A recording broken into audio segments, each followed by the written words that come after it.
다 함께 기도하심으로 9월 24일 수요일 매일 예배 시작하겠습니다. 기도합니다. 거룩하신 하나님 감사합니다. 오늘 하나님께서 우리와 함께 하심을 믿습니다. 저희가 이 땅에서 영원히 사는 자들이 아니고 주님의 다시 오심을 기다리는 아버지 이 땅에서의 나그네임을 고백합니다. 이 땅에 소망을 두지 않게 하시고 오직 하늘나라의 영원한 아버지 소망을 우리가 두고 살아가게 하시고 예수님의 다시 오심이 우리에게는 천국 잔치가 될 터인데 우리가 재림의 소망을 가지고 우리의 삶을 거룩하게 살게 허락해 주시옵소서. 마지막 날 주님 앞에 설 때 부끄럽지 않기를 원합니다.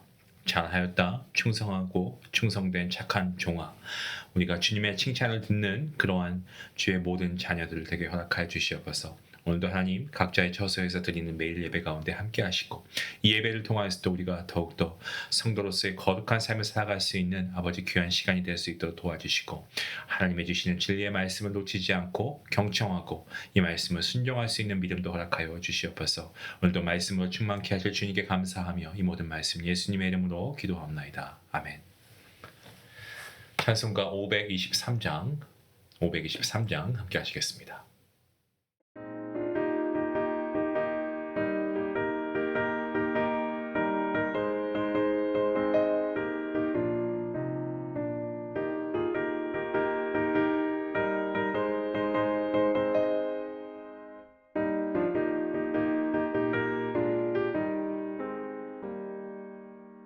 모든 죄악 길에서 목자 없는 양같이 모든 사람들 찾아 헤맨다.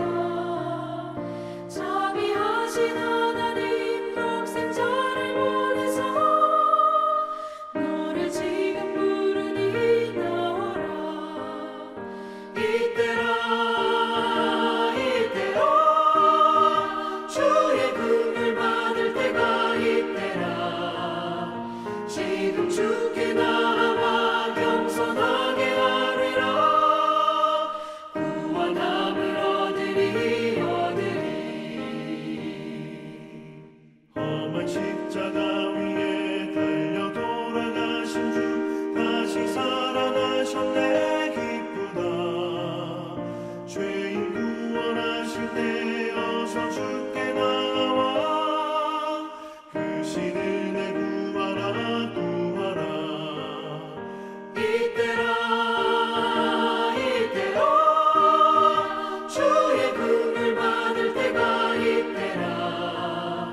지금 주께 나와 겸손하게 아뢰라. 구원함을 얻으리.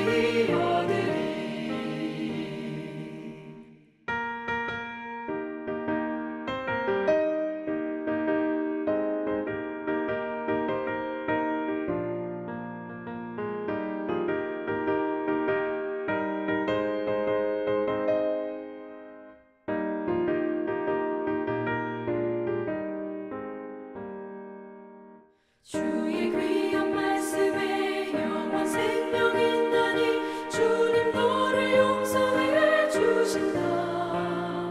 주가 부르실 때에 힘과 정성 다하여 주의 은혜 받으라. 이때라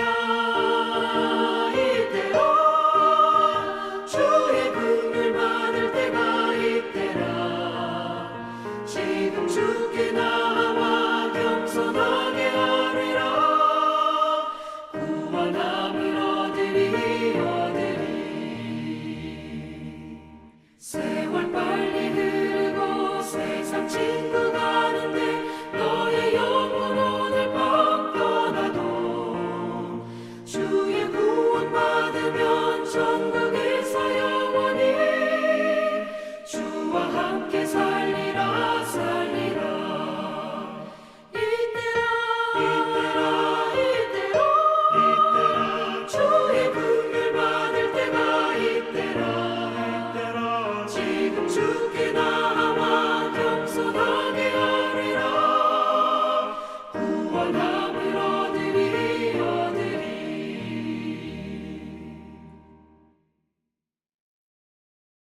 오늘 함께 말씀을 나눌 본문은 로마서 9장입니다. 로마서 9장 14절부터 24절까지의 말씀 되겠습니다. 이제 14절 말씀부터 함께 보시겠습니다. 그런즉 우리가 무슨 말을 하리요? 하나님께 불의가 있느냐? 그럴 수 없느니라. 모세에게 이르시되 내가 긍휼히 여길 자를 긍휼히 여기고 불쌍히 여길 자를 불쌍히 여기리라 하셨으니 그런즉 원하는 자로 말미암음도 아니요 다른 박질을 하는 자로 말미암음도 아니요 오직 긍휼히 여기시는 하나님으로 말미암음이니라. 성경이 바로에게 이르시되 내가 이 일을 위하여 너를 세웠으니 곧 너로 말미암아 내 능력을 보이고 내 이름이 온 땅에 전파되게 하려 함이라 하셨으니 그런즉 하나님께서 하고자 하시는 자를 긍휼히 여기시고 하고자 하시는 자를 완악하게 하시느니라.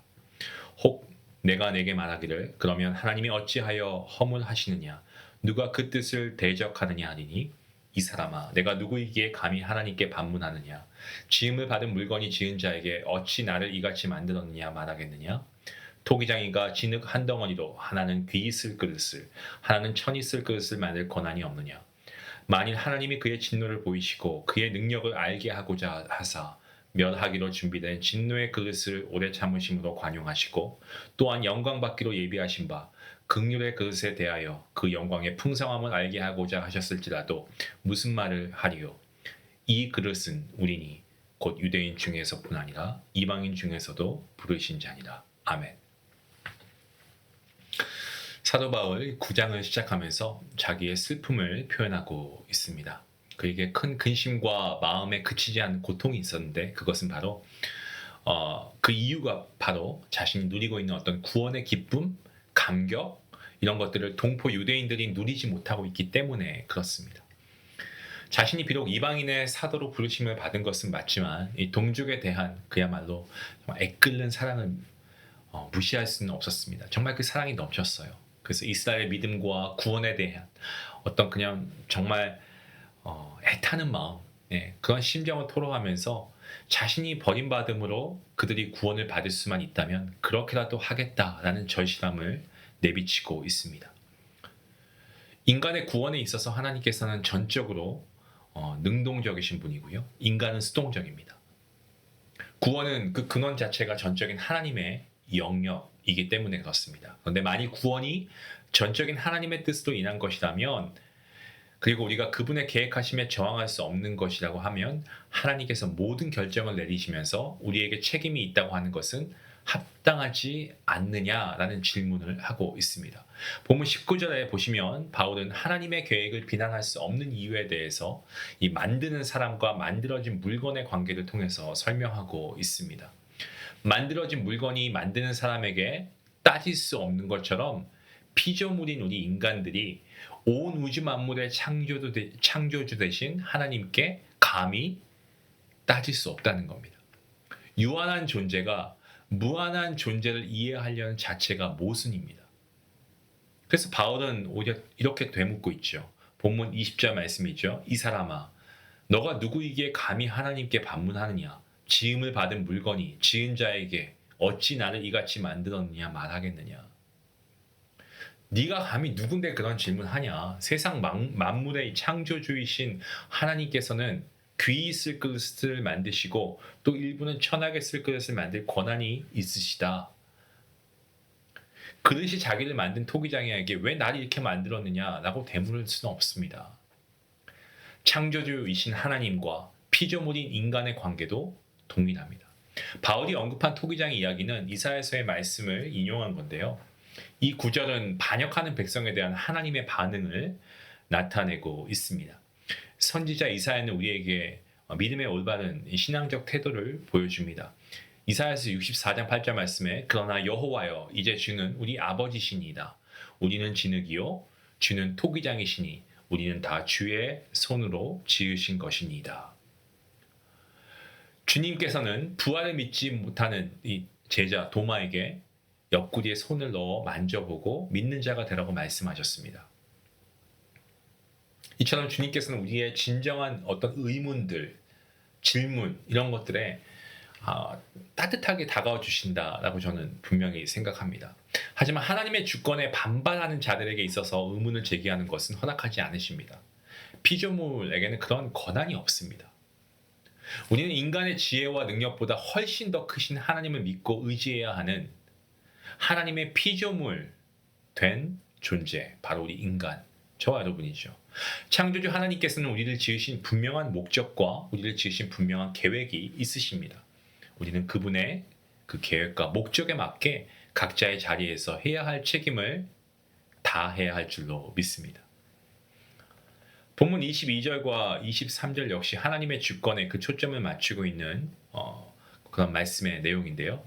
22절을 보시면 진노의 그릇이 나옵니다. 이 진노의 그릇은 죄로 인해 죽을 수밖에 없었던 불신자들을 의미하고 있습니다.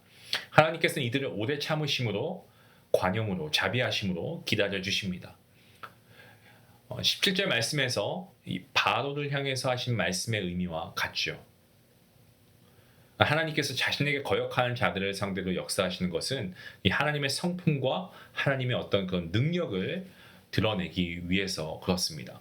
출애굽 당시에 바로를 세우심으로 통해서 하나님의 능력과 이름은 널리 전파되었지요. 바로의 강팍한 마음이 하나님으로 하여금 어떤 이적을 통해서 하나님의 목적을 더욱 확실하게 이루게 하셨습니다. 진노의 대상을 향한 하나님의 오래 참으심의 목적은 그의 백성으로 이 선택하신 자들에게 긍휼을 베푸시고 더 나아가서 구원으로 나아올 수 있는 기회를 주시는 데 있습니다. 심판에 대한 하나님의 목적조차도 이 하나님의 오래 참으심으로 완화될 수 있습니다. 하나님께서 패역한 세상 가운데 진노를 보이지 않으시고 기다리시는 것은 오직 하나님의 어떤 그 사랑의 계획을 완수하기 위한 오래 참으심 때문에 그렇습니다. 진노의 그릇과 반대로 23절 말씀에 긍휼의 그릇이 나옵니다. 이건 하나님께서 영광을 받기로 예비하신 이방인 신자들을 의미하고 있습니다. 미리 아심과 미리 정하심의 대상, 다시 말씀드리면 영광 받기로 예비하신 자들에게 그의 영광의 풍성함을 알게 하시기 위해서 하나님의 주권적인 자유가 사용되는 것에 대해 피조물들이 할 말이 없습니다. 그러니까 이 모든 것이 처음부터 끝까지 하나님의 계획 가운데 있다라는 겁니다. 하나님께서 어떤 사람은 선택하시고 어떤 사람은 선택하지 않으셨다, 여기에 집중하기보다는 우리에게 베푸신 하나님의 은혜에 대해서 우리가 감사하고 그런 하나님을 경외함으로 나아가야 하는 것이 마땅합니다. 사랑하는 성도 여러분, 하나님의 부르심에 반응하는 사람은 구원의 선물을 받습니다. 이 구원이 아무런 자격 없는 우리에게 주어졌기 때문에 저와 여러분은 결코 교만할 수 없습니다. 그저 나 같은 사람까지도 긍휼히 여기신 것에 우리가 감사하고요. 정말 겸손하고 또 겸손하게 우리가 신실하게 하나님께 반응하며 나아가야 됩니다. 어떤 모습으로요? 감사함으로, 신실한 믿음으로 우리가 하나님의 구원받은 자로서 하나님께 감사하는 삶으로 하나님의 은혜에 대해서 경외함으로 예배하는 삶을 살아가는 우리 모두가 될 수 있기를 주님의 이름으로 간절히 축원합니다. 기도하시겠습니다. 하나님 감사합니다. 아무런 쓸모가 없어서 깨어버린다고 해도 아무 할 말 없는 저희 아니겠습니까? 하지만 주님의 사랑의 계획으로 오늘 여기까지 올 수 있었음을 우리가 고백합니다. 그리고 감사합니다. 다 구원의 은총에 감격하여 정말 복음으로 우리가 날마다 기뻐하며 우리가 정말 복음으로 우리가 주님을 통한 소망을 가지고 살아가는 우리 성도들 되게 허락하여 주시옵소서. 아무 자격 없는 저에게 정말 긍휼하심을 베푸신 하나님의 은혜에 감사하며 영원한 반석이시고 소망 되신 주님을 향한 뜨거운 열정, 그 열정을 담아 날마다 우리가 주님을 예배하며 살아갈 수 있도록 하나님 함께하여 주시옵소서. 모든 말씀 예수님의 이름으로 감사하며 기도합니다. 아멘. 우리가 삶을 살면서 나는 토기장이 되신 하나님의 손에 빚어진 진흙, 이런 사실을 우리가 좀 잊지 말고 기억하며 살아갔으면 좋겠습니다. 내 삶의 상황과 조건이 좀 내 생각과 내 계획과 어떤 내 뜻과 다른다고 해도 우리가 불평하지 말고 따지지 말고 하나님께서 나를 빚으시는 분임을 우리가 믿고 그분의 선하신 그런 계획을 우리가 신뢰하며 감사로 나아가며 예배할 수 있길 원합니다. 이러한 성도님들 될 수 있게 해달라고 같이 함께 기도하며 나아가겠습니다.